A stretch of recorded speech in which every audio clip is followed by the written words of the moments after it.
All right, Larry Krueger here at Levi's Stadium on a Wednesday, or Tuesday, I should say that is, as we're getting ready for the Niners and the Rams on Thursday night. For the Pig and a Pickle Krug Show, a little 49er update. John Lynch spoke to the media today. We'll get into that. Of course, we're brought to you by Pig and a Pickle, the best barbecue in all of Northern California. Check them out. They're in Emeryville. They're in Corte Madera. They're open 7 days a week from 11 a.m. till 8 p.m. or until they run out. Pig and a Pickle, the best barbecue in all of Northern California. We're also brought to you by Sharp Corner Sports Cards and Collectibles, 205 Cypress Avenue in Pacific Grove, California, along the Monterey Peninsula. Call my friend Anthony Catania. He's at 831-521-5264. I'm just stretching because I'm a little tight today. A little tight, trying to loosen up. Today's a big day down here in Ninerland. Everything's going down. Lynch spoke this morning on KMBR. We're going to talk about that right now. Shanahan will speak later. Then Sorensen will go into the locker room. We're hoping to catch up with Curtis Robinson, talk about his Walter Payton Man of the Year nominee, or nomination, I should say, which will be decided at the NFL Honors Awards ceremony Thursday during Super Bowl 59 in Super Bowl 59 week in New Orleans, Louisiana.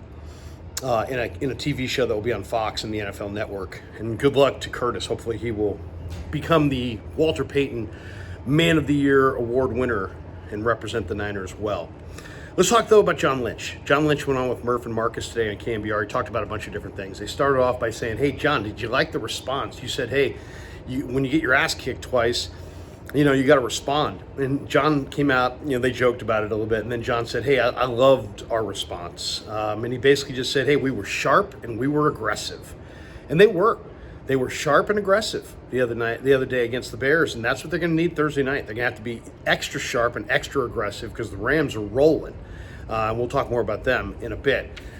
Why did the defense bounce back? The defense totally dominated. And John was asked about it. He said, well, Hufanga was back. He plays very physical. He plays fast. He's like, our linebackers were really running around. Our front was doing it up front. He's like, at all three levels of our defense, we were doing it. He was asked about, Demo Lenore and Brock Purdy, Kyle having those two young veterans, two really relatively young guys speak to the team Saturday night to try to motivate them. And I think, it's funny, what wasn't said was I think the Niners would love some of their young veterans to take ownership of the team. Demo and Purdy are guys they're invested in. They're going to be here a while. They just signed up Demo. Purdy's going to be signed up. These are two young guys. And John kind of took it in another area. He said they're gritty. They're gritty guys. He says everyone loves Demo. And then he talked, about how Brock's message to the team was like, play on the edge, play with some desperation, play like, the season depends on it, because it does. And it really resonated with the team. John was asked, what is a 6-7 record? When you hear that, what do you think? And he's like, we got a shot. We got a chance. He's like, the fans were huge at the Bears game. They've got to be, Levi's has got to be rocking Thursday night. I thought that was one of the big takeaways. I'm sitting in the stadium, and it's, I think it's a pretty nice stadium. A lot of people rip it, but when it's really rolling with the fans being loud, this is a tough place to play. And they were really loud in the playoffs last year. And if the fans can get this thing rocking Thursday night, that's going to hurt Stafford. That's going to hurt their ability to communicate at the line of scrimmage, and that's going to help the 49ers win the game. So if you want to help your 49ers go to the playoffs, show up loud and proud Thursday night and let Stafford hear your voices when he's got the ball in his hands. And John made the point, hey, man, the Rams are playing good ball. Rams just put up 40-plus points on Buffalo. They're playing really well. Puka and Cooper weren't there first time around. Stafford's a future Hall of Famer. They're going to run it and keep balance. They got a good defensive end combo with Fisk and Verse. Obviously Byron Young, and he's amazing as well, Agent Zero. So the Rams are good, and the Niners are going to have to show up and really play. As far as Yetur Gross-Matos saying, hey, man, it was the first playoff dub, it just kind of focuses on what the Niners are focused on at this point. They know, it's fight or flight, and it's time to fight. And, they know they can't lose any more games. They're focused. They were focused on the Bears. They blocked out all the noise, according to John, and they're going to have to block out more noise and focus on the Rams. And that's got to be their mindset going forward. I think they found a recipe for how they can win in that game against the Rams or against the Bears, where they ran it and they played fast on defense, fast and physical on defense, and run the heck out of the football, especially with all the different runners they have. John said he can't wait for Thursday night. He was asked about Isaac Guerendo and Patrick Taylor and the running backs, and he's like, it'll be a game time decision for Guerendo. He's got a foot sprain. The Niners have Mason, Mitchell, and CMC all on the IR, and John's like, we have to find a way. Patrick Taylor, he said, originally was signed because of depth, but he's like, called him a pro's pro, and he's an experienced player in a very similar system. He talked up Izzy Abanaconda and Keyshawn Vaughn. He's like, we're going to be okay. These are NFL players, and I agree with him. I'm not worried. If the Niners don't make the playoffs, it's not going to be because they have Izzy Abanaconda. If the Niners don't make the playoffs, it's not because they had to hand it to Keyshawn Vaughn. I'm sorry. Whoever wants to come up with people to scapegoat, those guys aren't going to be the guys to scapegoat here. They've got good enough running backs. That's not the issue. And John made that point today. They asked him a little bit about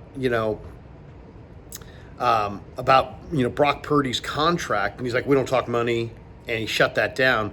But he did say he's our guy. So, all these people saying, well, trade Brock and go with Darnold and trade this and sign that.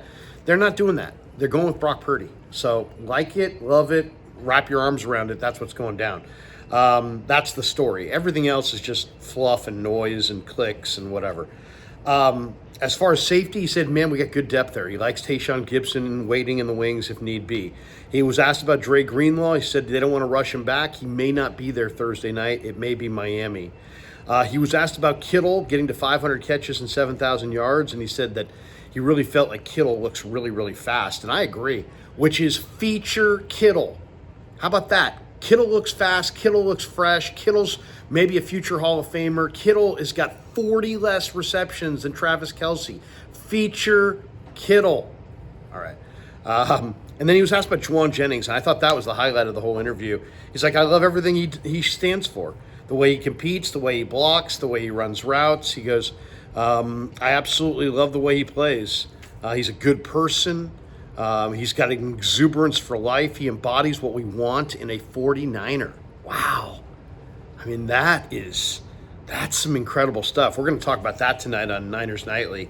JJ, he embodies what we want in a 49er. That is super high praise. And then John finished up talking about how he has great hope for Andrew Luck to turn Stanford's football program around as the general manager.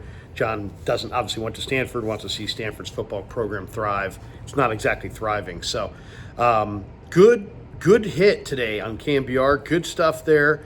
Of course, this little video brought to you by Pig and a Pickle, the best barbecue in all of Northern California, and Sharp Corner Sports Cards and Collectibles in Monterey or in Pacific Grove on the Monterey Peninsula. And thanks to all of you guys for supporting The Crook Show on YouTube.